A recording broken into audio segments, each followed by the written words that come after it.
Ngayon lang ako nakakita na ganito kadaming kulitis dito sa Japan. Nag-harvest nga pala ako ng gulay para ikisa at nagluto ng chicken teriyaki. Hi, hello, minasan, konnichiwa. Tara, samahan nyo kami today's mini vlog. Ito yung ganap ng isang araw. Mga bandang alas 3 ng hapon. Naglakad ako para sunduin si Kenshin. At habang naglalakad, nagulat ako dito sa nadaanan ko. Napakadaming kulitis mga auntie. Ang gaganda ng dahon, ang lalaki at wala ding tinik. Sa probinsya nga po pala namin, ang tawag namin dito ay kalkalunay. Sinasahog namin to kapag nagluluto kami ng munggo. Dahil hindi ito sa atin, kaya bawal kunin. Ang mga Hapon, imbis na ipamiga, hinahayaan lang nilang mabulok o kaya naman masira. Sayang nga lang yung mga kulitis. Nararo lang, hindi hinarvest. So, eto na nga po, nakita ko na si Kenshin na naglalakad. Tago ako dahil balak ko siyang gulatin. Gugulatin natin si Kenshin.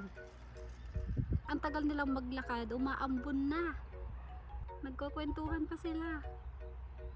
Kasama ni Kenshin yung tatlong kaklase niya. Sa dami ng kwentuhan, ang bagal tuloy nilang maglakad.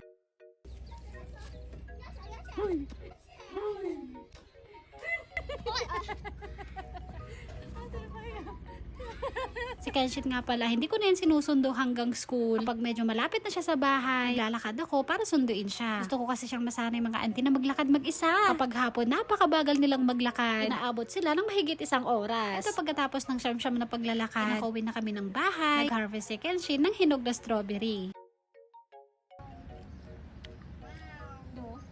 Oishi! At habang nandito kami sa labas, ipapakita ko na rin sa inyo etong ibang mga pananim ko. Meron ditong sayote, kalabasa, kamatis na ang liliit ng bunga. At ito yung isang gustong gusto ko. Meron ako ditong kamoting kahoy. Nakakatuwa kasi hindi pa man nagkakaroon ng laman pero excited na akong harvestin. Sa Japan, ang kamoting kahoy, kung hindi ako nagkakamali, harvestin inaabot ata ng 5 to 6 months. Andito naman ako ngayon sa likod dahil mag-harvest tayo ng snap peas at saka snow peas. May mga natira pa kasi dito mga auntie. Harvestin natin tapos magigisa tayo. Ito yung mga snap peas natin. Ito ang tawag dito ay snap peas. Ito naman yung snow peas kung tawagin sa atin ay chicharo. Pangatlong harvest ko na ata to ng snap peas at snow peas. Sigurado ako ngayon na marami na tayong ma-harvest. March nung simulang tinanim ko to. Nakapag-harvest ako mga bandang May at June. Sobrang saya dahil wala akong tigil sa kaka-harvest. Ang dami mga auntie. Ang dami nating na-harvest. Nakala ko konti lang yung ma-harvest ko ngayon. Titikim ulit tayo ng isa. Masarap to snap peas. Ang tamis. Actually, medyo matigas na siya kasi late na nating na-harvest. Pero yung buto niya, ang sarap, ang tamis.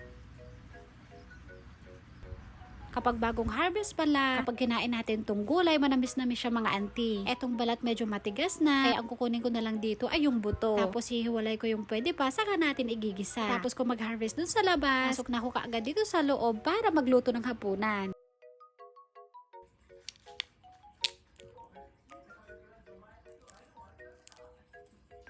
Pagpasensyahan nyo na itong kuko ko, madumi mga auntie. Nagmamansya kapag nagkaganito ako ng gulay. So, ito na nga lahat yung mga nahiwalay kong buto. Ang dami at green na green. Yung malambot ang balat, hiniwalay ko. Ako naman igigisa kasama ng maitake. Sa pampalasa, naglagay lang ako dito ng oyster sauce. Niluto ng 4 to 5 minutes. And dyan, ito na po yung ginisang gulay natin mga auntie. Para mas masarap, ay hinapko ko lang. Ito naman yung next na lulutuin ko. Meron pang natirang manok dun sa ref. Kaya ang naisipan kong luto dito ay chicken teriyaki. Maglagay lang ako dito ng harina. Saka ko nito. Binabaligtad ko nga pala para pantay yung pagkaluto. At habang piniprito ko naman yung chicken, nagawa naman ako ng sauce. Sa ingredients, naglagay lang ako ng toyo, mirin, sukal, at honey. Tapos halu-haluin lang para mag-combine yung mga ingredients. Pasensya na po kayo mga auntie, hindi ko na po nabidyohan ang paglagay ko ng sauce. Basta pagkatapos ko magluto ng manok, sa malinis na pa, nilagay ko yung sauce. At sunod ko nilagay yung chicken. Naglagay nga rin pala ako dito ng sesame seed. Bali, optional lang po yan. Pwede kayong maglagay o hindi. Ito na nga po yung ulam namin. May chicken teriyaki at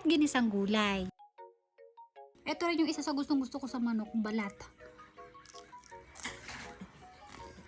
Ito naman yung gulay na na-harvest natin dun sa labas kanina. Inuna ko ng pinakain si Kenshi dahil meron siyang pasok bukas. Kenshin ko. Sabi tayo?